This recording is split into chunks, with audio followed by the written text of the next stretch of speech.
ഓം ഓം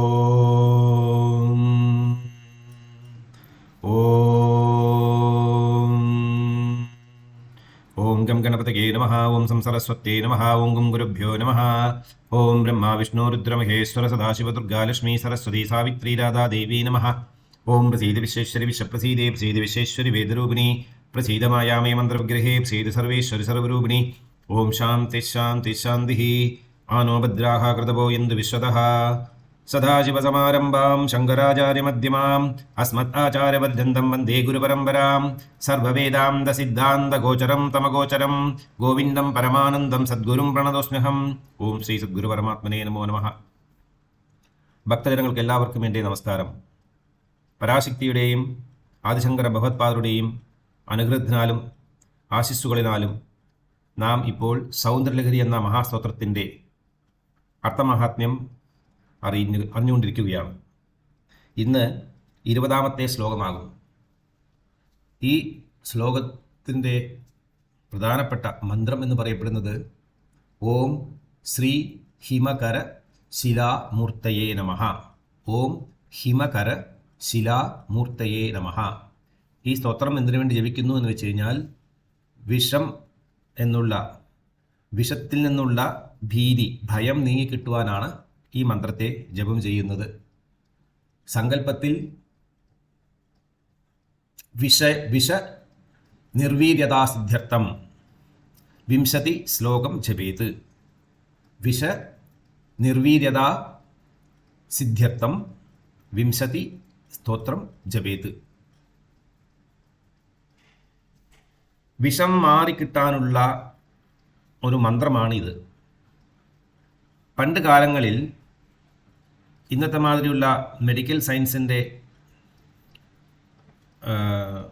പ്രാധാന്യം അത്ര ഇല്ലായിരുന്നു. കാരണം ആർക്കും അസുഖം വരാറില്ല, അതാ പ്രശ്നം. ഇന്ന് അസുഖത്തിനെ വരുത്തിയാണ് ബിസിനസ് ചെയ്യുന്നത്. പണ്ട് ആർക്കും അസുഖമില്ല, അത് കാരണം ഒരു സ്ട്രീറ്റിൽ 7 ഹോസ്പിറ്റലും 10 ക്ലിനിക്കൊന്നും ആവശ്യം ഉണ്ടായിരുന്നില്ല. അന്ന് ഏതെങ്കിലും ഒരു സ്ഥലത്ത് ഒരു വൈദ്യനുണ്ടാവും, അത്രയേ ഉള്ളൂ. ഈ മഹാത്മാക്കൾ സാധാരണ മൃഗങ്ങളിൽ നിന്നുള്ള അറ്റാക്കാണ് ജാസ്തി സംഭവിക്കാറുള്ളത്. പിന്നെ ആഭിചാരം കൊണ്ടുള്ള ദോഷങ്ങളും. ഇതൊക്കെയാണ് മെയിനായിട്ട് മനുഷ്യരാശി പേടിച്ചു കൊണ്ടുവന്നതായ ഒരു കാലം. അപ്പോൾ ഈ മന്ത്രം സിദ്ധി ലഭിച്ചിട്ടുള്ള ഒരു വ്യക്തി അല്ലെങ്കിൽ ഒരു സാധകൻ, ഒരു ഭക്തൻ തൻ്റെ ഈ മന്ത്രസിദ്ധി കൊണ്ട് വിഷബാധയേറ്റു വന്നിരിക്കുന്ന രോഗിയെ ചികിത്സിക്കാൻ തൻ്റെ കയ്യിൽ കുറച്ച് ജലമെടുത്ത് ഈ മന്ത്രത്തിനെ ജപം ചെയ്ത ശേഷം ഈ വെള്ളം വായിലൊഴിച്ചു കൊടുക്കും തീർത്ഥത്തിനെ. അദ്ദേഹത്തിൻ്റെ കയ്യിൽ ഒരു മോതിരം ഉണ്ടാവും. മോതിരം അതിനെ തുറന്നു നോക്കുകയാണെങ്കിൽ ആ മോതിരം തുറക്കുന്ന രീതിയിലുള്ള പെട്ടിമാരുള്ള മോതിരമാണ്. തുറന്നു നോക്കിക്കഴിഞ്ഞാൽ അതിനകത്ത് ഈ മന്ത്രം എഴുതി അതിനകത്ത് പ്രതിഷ്ഠ ചെയ്തിട്ടുണ്ടാവും. ഈ ചെമ്പ് തകിട് അല്ലെങ്കിൽ സ്വർണ്ണ തകിട് എന്നുള്ള തകിടിലാണ് ഈ മന്ത്രത്തിനെ എഴുതി. ഇതിൻ്റെ പ്രത്യേകമായി പറഞ്ഞിരിക്കുന്ന യന്ത്രമുണ്ട്. ഈ യന്ത്രം എന്ന് പറയുന്നത് അഷ്ടത്രികോണങ്ങളായി വരുന്ന 2 ചതുരാകൃതികളെ മറിച്ചിട്ട് കഴിഞ്ഞാൽ ഈ അഷ്ടത്രികോണങ്ങൾ കിട്ടും. ആ 8 ത്രികോണങ്ങളുള്ള ചക്രത്തിൽ ഓം ക്ഷിപസ്വാഹ എന്ന് എഴുതിയിട്ടുണ്ടാവും. ഇതാണ് ബീജാക്ഷര മന്ത്രം. ക്ഷിപ എന്ന് വെച്ച് കഴിഞ്ഞാൽ ഡിസ്ട്രോയർ, അല്ലെങ്കിൽ എല്ലാ ബാധകളെയും മാറ്റുന്ന ശക്തി എന്നുള്ള ഒരർത്ഥം ക്ഷിപ എന്നുള്ള വാക്കിനുണ്ട്. പരമശിവൻ എന്നും ശിവമൂർത്തി എന്ന് പറയാറുണ്ട്. എല്ലാത്തിനെയും സംഹാരം ചെയ്യുന്ന എല്ലാവിധമായ പാവകർമ്മങ്ങളെയും വിഷഭയത്തെയും നീക്കാൻ ശക്തിയുള്ള ഒരു യന്ത്രമാകുന്നു ഇത്. ഈ യന്ത്രം ആ മോതിരത്തിനകത്ത് മന്ത്രസിദ്ധിയോടുകൂടി പ്രാണപ്രതിഷ്ഠ ചെയ്തിട്ടുള്ള ഈ മന്ത്രം തകിട് ഈ കയ്യിലുണ്ടാവും. ഇതിൽ കൂടിയിട്ടാണ് ഈ ജലം കൊടുക്കുന്നത്. ഇന്നത്തെ മോഡേൺ മെഡിസിൻ നോക്കുകയാണെങ്കിലും ഇതുമാരൊക്കെ തന്നെയാണ്. അതിലും അവനവൻ്റെ തലയിലെടുത്ത് മാതിരി ജീവിക്കുകയും മരിക്കുകയും ചെയ്യാൻ സാധ്യതയുണ്ട്. ഇന്നത്തെ മോഡേൺ മെഡിസിനും അത് തന്നെയാണ് ചെയ്യുന്നത്. We are only making an attempt, we can guarantee you എന്ന് പറയും ഡോക്ടർ. ജീവിച്ചു കഴിഞ്ഞാൽ ഓക്കെ, ജീവിച്ചു, അല്ലെങ്കിൽ മരിച്ചു കഴിഞ്ഞാൽ പോയി, ഡോക്ടറിന് വിട്ടു, സോറി. പക്ഷേ പണ്ടത്തെ കാലത്ത് മന്ത്രസിദ്ധിയുള്ള ആൾക്ക് കുറച്ച് ഫെയിലിയറേ ഉള്ളൂ, പരമാവധി സക്സസ് ആണ്.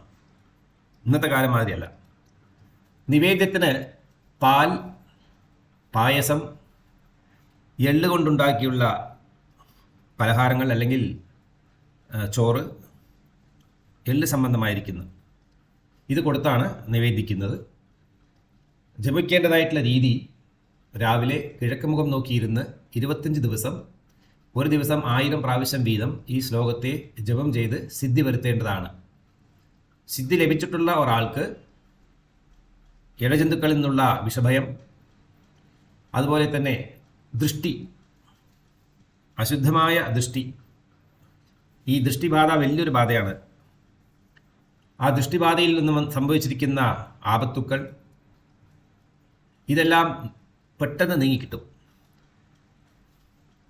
ചിലർക്ക് എന്ത് മെഡിസിൻ കഴിച്ചാലും അല്ലെങ്കിൽ ഏതൊരു മരുന്ന് കഴിക്കുന്ന രീതിയിലും അവർക്ക് ഭേദമാവാറില്ല, അല്ലെങ്കിൽ പ്രശ്നങ്ങൾ ഉണ്ടാവാറുണ്ട്. മുമ്പിൽ നമ്മൾ പറഞ്ഞ ബാധ ഓർക്കുന്നുണ്ടോ? ഹന്തുജൻ, രന്തുജൻ, ഭോക്തജൻ എന്ന് പറയുന്ന 3 ബാധകളാണ് മനുഷ്യനെ പിടിക്കാറുള്ളത്. ഒത്തിരി ബാധകളുണ്ട്. അതിൽ ഈ 3 പേരാണ് മനുഷ്യന്മാരെ പിടിക്കുന്ന ബാധകൾ. മൃഗങ്ങളെ പിടിക്കുന്ന ബാധ വേറെ, സസ്യലാദികളെ പിടിക്കുന്ന ബാധകൾ വേറെ, ഇങ്ങനെ ഒരുപാട് ബാധകളുണ്ട്. ഈ ബാധകളെല്ലാം ഉണ്ടോ ഇല്ലയോ എന്നും സംശയം തോന്നുകയാണെങ്കിൽ ഒരു പാത്രത്തിൽ കുറച്ച് ജലമെടുത്ത്, ഇരുമ്പ് പാത്രം അവോയ്ഡ് ചെയ്യുക. മഡ്പോട്ടാണ് വളരെ ശ്രേയസ്. മണ്ണുകൊണ്ടിട്ടുള്ള ചട്ടി അല്ലെങ്കിൽ സ്വർണ്ണപാത്രം അല്ലെങ്കിൽ വെള്ളിപ്പാത്രം അല്ലെങ്കിൽ ചെമ്പ് പാത്രം. ഈ പാത്രത്തിൽ കുറച്ച് ജലമെടുത്ത് മോതിരവിരൽ ഈ ജലത്തിൽ സ്പർശിച്ചുകൊണ്ട് ഈ മന്ത്രത്തെ ജപം ചെയ്ത് കുടിക്കുക. അങ്ങനെ കുടിക്കുന്ന 3 പ്രാവശ്യം കഴിക്കണം, രാവിലെയും ഉച്ചയ്ക്കും വൈകുന്നേരവും. പ്രത്യക്ഷമായി കാണാൻ സാധിക്കും അവരുടെ ശരീരത്തിലെ പല അസുഖങ്ങളും മാറി അവർ ഒരു നല്ല ഉന്നതിയിൽ വരുന്നതായിട്ട് കാണാൻ സാധിക്കും. അങ്ങനെ പലവിധമായ രോഗശാന്തിക്കും ഈ മന്ത്രത്തെ ഉപയോഗപ്പെടുത്തിയിട്ടുണ്ട്. പക്ഷേ ഇതെല്ലാം ഗ്യാരണ്ടീഡ് ആർക്കാണെന്ന് വെച്ച് കഴിഞ്ഞാൽ സിദ്ധി കിട്ടിയിട്ടുള്ളവൻ, മന്ത്രസിദ്ധി കൈവന്നിട്ടുള്ള ആൾക്കാണ് ഹയസ്റ്റ് അതോറിറ്റി. മറ്റുള്ളവരെല്ലാവരും ഭക്തിയോടുകൂടി ദൈവത്തിൽ പരിപൂർണമായ മനസ്സ് വെച്ചുകൊണ്ട് അമ്മേ പരാശക്തി എന്നെ രക്ഷിക്കണേ, എന്നെ ഈ പ്രശ്നങ്ങളിൽ നിന്ന് എന്നെ രക്ഷിക്കണം എന്ന് പറഞ്ഞ് ഈ മന്ത്രത്തെ ജപം ചെയ്ത് കുടിച്ചു കഴിഞ്ഞാൽ മതി. അപ്പോൾ ഗുരുസ്മരണയായിരിക്കുന്ന ആദിശങ്കര ഭഗവത്പാദി ധ്യാനിക്കണം. കാരണം അദ്ദേഹമാണ് വഴികാട്ടി, അദ്ദേഹമാണ് ഇതെല്ലാം നമുക്ക് പറഞ്ഞു തന്നിരിക്കുന്നത്. അപ്പോൾ അദ്ദേഹത്തെ മനസ്സിൽ ധ്യാനിച്ചുകൊണ്ട്, പരാശക്തിയെ മനസ്സിൽ ധ്യാനിച്ചുകൊണ്ട് ഈ മന്ത്രത്തെ ചൊല്ലി ആ ജലം കുടിക്കുക. അതേമാതിരി തന്നെ ഭസ്മം അല്ലെങ്കിൽ കുങ്കുമം ഇതിൽ തൊട്ടുകൊണ്ട് ഈ മന്ത്രത്തെ ജപിച്ച് അത് അണിയുന്നതുകൊണ്ടും നമുക്ക് പലവിധമായ രക്ഷകൾ ലഭിക്കുന്നതാണ്. മനുഷ്യ ശരീരത്തെയും മനുഷ്യധർമ്മത്തെയും മനുഷ്യ ജീവിതത്തെയും പ്രാധാന്യം നൽകുന്നവർക്കാണിതല്ല. എവിടെയോ ജനിച്ചു, എങ്ങനെയോ ജീവിക്കണോ, എവിടെയോ മരിക്കണം, what difference makes to me എന്നുള്ള ആളുകൾക്കൊന്നും ഇതൊന്നും അപ്ലിക്കബിൾ അല്ല. അവരൊന്നും മനുഷ്യരല്ല, മനുഷ്യൻ്റെ രൂപത്തിലുള്ള ഒരു ജീവി, അത്രയേ ഉള്ളൂ. മനുഷ്യൻ എന്ന് പറയുന്ന ഒരു ലെവൽ ഹൈലി ഡിഫറെൻ്റ് ആണ്. എനിവേ, ഈ സ്തോത്രം എന്ന് പറയുന്നത് നോക്കണം. കിരന്തീം അംഗേഭ്യഃ കിരണ നികുരം കിരണ നികുരംബാമൃത രസം ഹൃദി ത്വാം ആധത്തെ ഹിമകരശിലാ മൂർത്തിമിവ യഹ സഹ സർപ്പാണാം ദർപ്പം ശമയതി ശകുന്താധിപ ഇവ ജ്വരപ്ലുഷ്ട്വാൻ ദൃഷ്ട്യാ സുഖയതി സുധാധാര സ്ഥിരയ. ഭഗവത്പാദർ പരാശക്തിയുടെ ആ മണിദ്വീപത്തിൽ കണ്ട ശക്തിയെ നമസ്കരിച്ച് എണീറ്റ് നിന്ന് പരാശക്തിയെ നോക്കുന്ന നേരത്ത് പരാശക്തി ശങ്കരനിൽ കൂടെ എന്ത് അറിവാണോ ഈ ലോകത്തിന് നൽകേണ്ടതായിട്ടുള്ളത് അതെല്ലാം അദ്ദേഹത്തിൻ്റെ ബുദ്ധിയിലൂടെ തോന്നിപ്പിച്ച് അദ്ദേഹത്തിനകത്ത് എന്ന മാതിരിയുള്ള ദർശനങ്ങൾ നൽകി. പ്രമാണം ആവശ്യമാണ്, ദിവ്യകൈകൾക്കെല്ലാം പ്രമാണം ആവശ്യമാണ്. പ്രമാണമില്ലാതെ കൊണ്ട് അവർ ഒരിക്കലും ഒരു കാവ്യവും ചമയ്ക്കാറില്ല. അപ്പോൾ പ്രത്യക്ഷമായി ശക്തി കാട്ടിക്കൊടുക്കുകയാണ് തൻ്റെ വ്യത്യസ്തമായ ദിവ്യരൂപങ്ങളെ. ആ ദിവ്യരൂപത്തിൽ അദ്ദേഹം മന്ത്രമയമായിരിക്കുന്ന ദ്വിതീയ ഗുണത്തെയാണ് ഇപ്പോൾ കണ്ടുകൊണ്ടിരിക്കുന്നത്. അദ്ദേഹം തൻ്റെ ഹൃദയപത്മത്തിൽ പരാശക്തിയെ വന്ന് ഒരു ചന്ദ്രകല അല്ലെങ്കിൽ ചന്ദ്രകാന്തമണി ഇതുകൊണ്ടുണ്ടാക്കിയ ബിംബത്തിൽ എത്രത്തോളം പ്രകാശവും ആനന്ദകരമായിരിക്കുന്ന കാന്തി, ആ കാന്തി സമൂഹത്തെ പ്രസരിപ്പിക്കുന്ന ദിവ്യമായ ശരീരത്തോടു കൂടിയിട്ടാണ് അദ്ദേഹം തൻ്റെ ഹൃദയത്തിൽ പരാശക്തി കാണുന്നത്. ആ കാന്തി സമൂഹത്താൽ എല്ലാവിധമായ ദോഷങ്ങളും വിഷങ്ങളും നീങ്ങിക്കിട്ടുന്നു. വിഷം, വിഷമം, രണ്ടും നീങ്ങിക്കിട്ടുന്നു എന്നുള്ള ഒരു തൃപ്തിയെയാണ് അദ്ദേഹം അവിടെ നിന്നും മനസ്സിലാക്കി അനുഭവിച്ചത്. കിരന്തീം എന്ന് വെച്ചാൽ വർഷിക്കുന്നവളായ, കിരണങ്ങളെ കൊണ്ട് വർഷിക്കുന്ന, അംഗേഭ്യ അവയവങ്ങളിൽ നിന്ന്, പരാശക്തിയുടെ അവയവങ്ങൾ അത്രയധികം മനോഹരമാണ്. ചതുർഭാഗു സമന്യുതായേ നമഃ രാഗസ്വരൂപ പാഷാഢ്യ ക്രോധാകാരാങ്കുശോജ്വല എന്നെല്ലാം ലളിതാ സഹസ്രനാമത്തിൽ വർണ്ണിക്കുന്നുണ്ട് പരാശക്തിയുടെ. ആ മാധുരവതാരം മുഴുവൻ ശക്തിയുടെ ദിവ്യമായ ശരീരത്തിൻ്റെ ഓരോ അംഗങ്ങളെക്കുറിച്ചും വർണ്ണിക്കുന്നു. കിരണ നികുരം, അതായത് കാന്തി സമൂഹത്തിൽ നിന്നുണ്ടാകുന്ന അമൃതരസത്തെ എവിടെയാണ് അനുഭവിക്കേണ്ടത്? ഹൃദയത്തിൽ. കുരുംഭ അമൃത രസം ഹൃദിഹി ത്വാം ആദത്തെ. പരാശക്തിയുടെ ഈ അമൃതധാരയെ വർഷിക്കുന്ന ദിവ്യശരീരത്തെ ഏതൊരു ഭക്തൻ തൻ്റെ ഹൃദയപത്മത്തിൽ ധ്യാനിക്കുന്നുവോ, എങ്ങനെ ധ്യാനിക്കണം? ഹിമകര ശിലാമൂർത്തിമിവ യഹ, ചന്ദ്രകാന്തമണിയിലുണ്ടാക്കപ്പെട്ട പ്രതിമയെ പോലെ ഇരിക്കുന്ന പരാശക്തിയുടെ ആ ദിവ്യമായ ശരീരത്തെ ഏതൊരു ഭക്തൻ ഹൃദയപത്മത്തിൽ ധ്യാനിക്കുന്നുവോ ആ ധ്യാനം കാരണം സഹസർപ്പാണാം, അവൻ സർപ്പങ്ങളുടെ അഹങ്കാരത്തെ നശിപ്പിക്കുന്ന, ദർപ്പം ശമയതി, അഹങ്കാരത്തെ നശിപ്പിക്കുന്ന ശകുന്താധിപ, ശകുന്തം എന്ന് വെച്ചാൽ പക്ഷികളുടെ രാജാവ് ഗരുഡനാണ്. ആ ശകുന്താധിപ ഇവ, ഗരുഡനെ പോലെ ജരപൃഷ്ടാൻ, ജ്വരം കൊണ്ട് ദുഃഖിക്കുന്നവരെ അല്ലെങ്കിൽ അസുഖബാധ കൊണ്ട് ദുഃഖിക്കുന്നവരെ ദൃഷ്ട്യാസുഖയതി, കടാക്ഷം കൊണ്ട് ശമിപ്പിക്കുന്നു. ഗരുഡൻ്റെ ദൃഷ്ടി മാത്രം മതി ആ നിഴൽ തൻ്റെ പാമ്പ് ഇരിക്കുന്ന സ്ഥലത്തിൻ്റെ ഏതെങ്കിലും ഒരു ദിക്കിൽ ഗരുഡൻ്റെ ദൃഷ്ടി വന്നാൽ പോലും പാമ്പ് ഓടിപ്പോയി ഒളിഞ്ഞോളും, അവിടെ നിൽക്കില്ല ഗരുഡനെ ഫേസ് ചെയ്യാൻ വേണ്ടിയിട്ട്. സുധാധാര സിരയ, അമൃതവർഷത്തെ ചെയ്യിക്കുന്ന നരമ്പുകളോട് കൂടിയ പരാശക്തിയുടെ 2-3 വിധത്തിലാണ് ഒരു ഭക്തനെ പ്രോത്സാഹിപ്പിക്കുകയും ഹെൽപ്പ് ചെയ്യുകയും ചെയ്യുന്നത്. സർപ്പം എന്ന് വെച്ച് കഴിഞ്ഞാൽ ഇവിടെ അഹങ്കാരം, അന്ധകാരം, ഗർവം, പാപം ഇവയെല്ലാമാണ്. അഹങ്കാരത്തിൻ്റെ പ്രതിഫലനമാണ് വിഷം. അഹങ്കാരത്തിൻ്റെ പ്രതിഫലമാണ് വിഷം, അല്ലെങ്കിൽ അതിൽ നിന്റെ ഭവിഷ്യത്താകുന്നു വിഷം.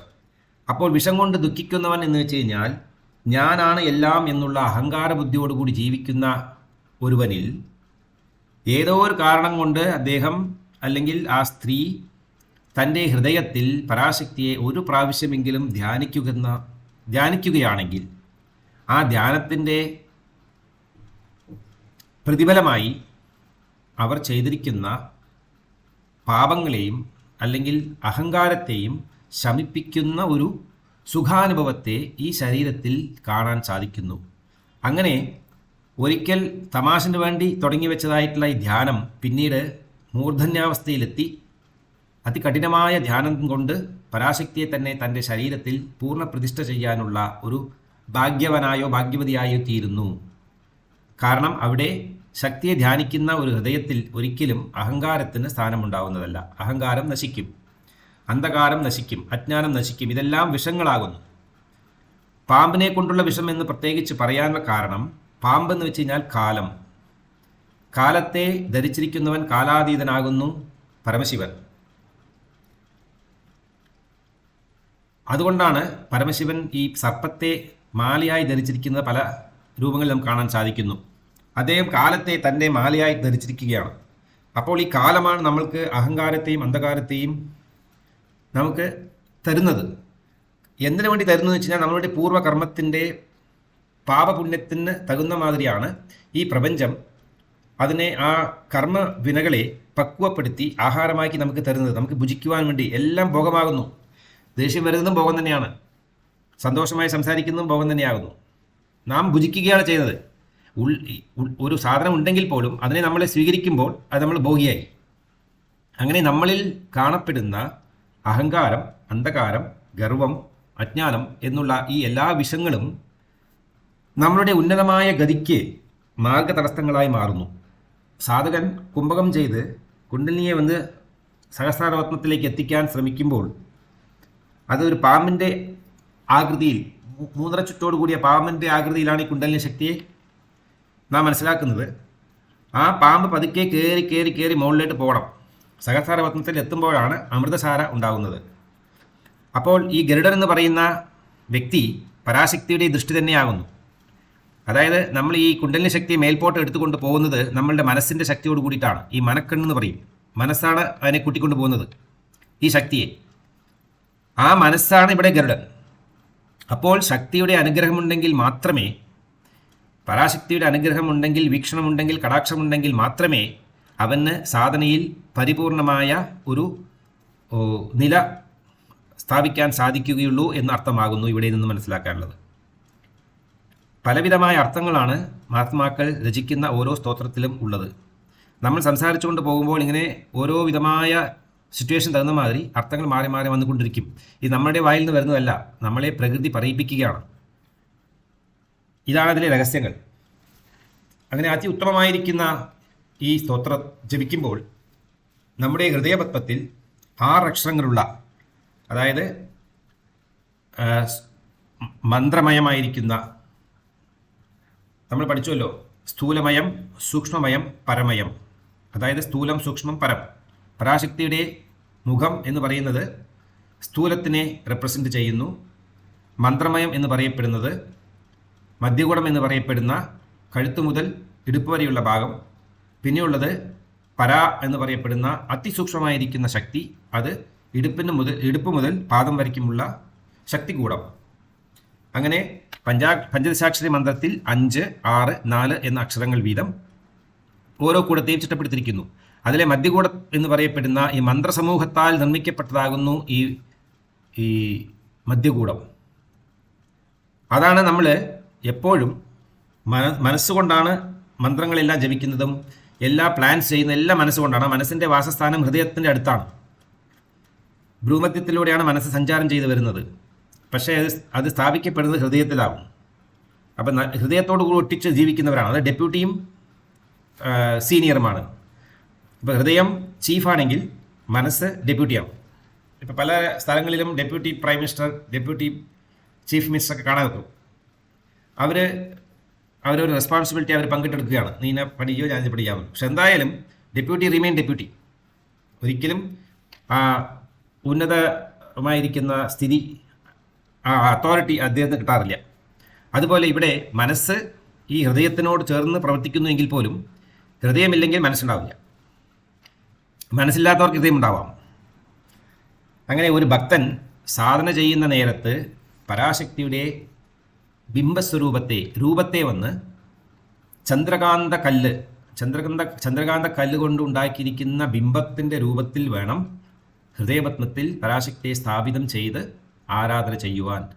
ഈ ചന്ദ്രകാന്ത കല്ല് അല്ലെങ്കിൽ മൂൺ സ്റ്റോൺ എന്ന് പറയും. മനുഷ്യന് മൂൺ സ്റ്റോൺ ധരിക്കുന്നത് കൊണ്ട് ഡിസിഷൻ മേക്കിംഗ് പവർ ഇൻക്രീസ് ആകും. സംശയാദികളെല്ലാം നിവൃത്തിയാകും. ശരീരത്തിൽ കെട്ടിക്കിടക്കുന്ന ടോക്സിൻസ് എല്ലാം നശിക്കും. തനിക്ക് തന്നെ ഒരു വലിയൊരു സന്തോഷം ഉണ്ടാക്കി തരുന്ന ഒരു ഭാഗ്യമാണ് ഈ മൂൺ സ്റ്റോൺ നൽകുന്നത്.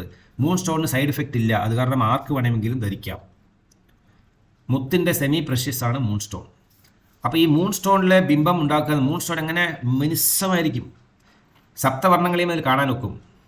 ആ മൂൺ സ്റ്റോൺ കൊണ്ട് ഒരു ബിംബം ഉണ്ടാക്കുന്നതിനാൽ ഈ വൈറ്റ് കളർ മാർബിൾ കൊണ്ട് ശില ഉണ്ടാക്കിയിട്ടുള്ള പല സ്ഥലങ്ങൾ കാണാം. പ്രത്യേകിച്ച് ഈ സായിബാബ ടെമ്പിളിലെ ബാബായുടെ വിഗ്രഹം സാധാരണ ഈ മാർബിളിലാണ് കാണാറുള്ളത് പല സ്ഥലങ്ങളിലും. അതുപോലെ ഇവിടെ സപ്തവർണ്ണങ്ങളും ചേർന്ന് മിക്സ് ചെയ്ത് കഴിഞ്ഞാൽ ആ കളർ എന്താണോ അതാണ് ചന്ദ്രകാന്ത കല്ലിൻ്റെ വർണ്ണം. ആ വർണ്ണത്തിലുള്ള ഒരു വിഗ്രഹം ഉണ്ടാക്കി കഴിയുമ്പോൾ എത്ര മിനുസമായിരിക്കും എന്നുള്ളത് നമ്മൾ മനസ്സിലാക്കണം. അതുപോലെയുള്ള ഒരു ബിംബത്തെയാണ് ഹൃദയപത്മത്തിൽ വെച്ച് ഒരു ഭക്തൻ പരാശക്തിയെ ആരാധിക്കേണ്ടത്. അങ്ങനെ ആരാധിക്കുന്നവന് ശക്തി പ്രസാദിക്കുന്ന പക്ഷം ശക്തി പ്രസാദിക്കാതിരിക്കില്ല. ഓൺലി തിങ് ദാറ്റ് നമ്മൾ അത്രയും ഭയഭക്തി ശ്രദ്ധയോടുകൂടി കഠിനമായി പ്രാർത്ഥിക്കണം. കഠിനമായി പ്രാർത്ഥിക്കണം പറഞ്ഞാൽ 24 hours പ്രാർത്ഥിക്കണം എന്നല്ല അതിൻ്റെ അർത്ഥം. നിഷ്കളങ്കമായ മനസ്സോടുകൂടി ദൈവത്തോട് പറയാ, എനിക്ക് പ്രാർത്ഥിക്കാൻ പോലും അറിയില്ല ദൈവമേ. അതായത് വലിയ വലിയ പൂജകളിൽ പോലും പറയാവുന്ന ഒരു മന്ത്രമുണ്ട് ഒടുവിൽ. ആവാഹനം നജാനാമി വിസർജനം പൂജാം ചൈവ നജാനാമി ക്ഷമ്യതാം ലളിതേശ്വരി. എനിക്ക് ആവാഹനം ചെയ്യാൻ അറിയില്ല. ആവാഹനം നജാനാമി വിസർജനം, ഞാൻ എവിടെ നിന്ന് ഈ ശക്തി ആവാഹിച്ചോ അവിടേക്ക് തിരിച്ചു കൊണ്ടുവയ്ക്കാൻ പോലും എനിക്കറിയില്ല. പൂജാം ചെയ്വന ജാനാമി, പൂജ ചെയ്യാനും എനിക്കറിയില്ല.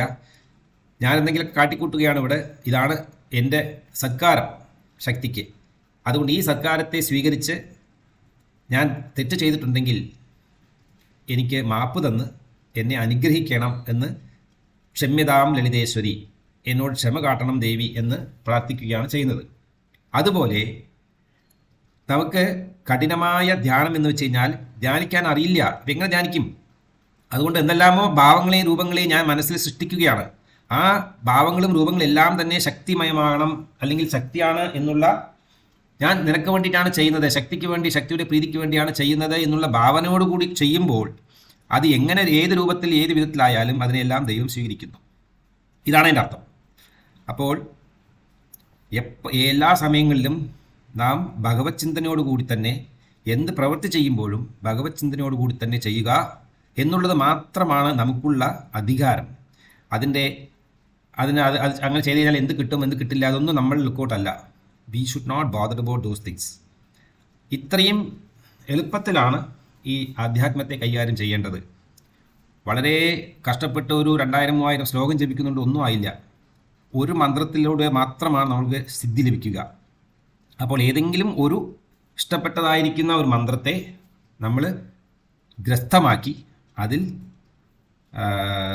മാസ്റ്ററാവാൻ ശ്രമിക്കണം. അതാണ് ഇതുകൊണ്ട് ഉദ്ദേശിക്കുന്നത്.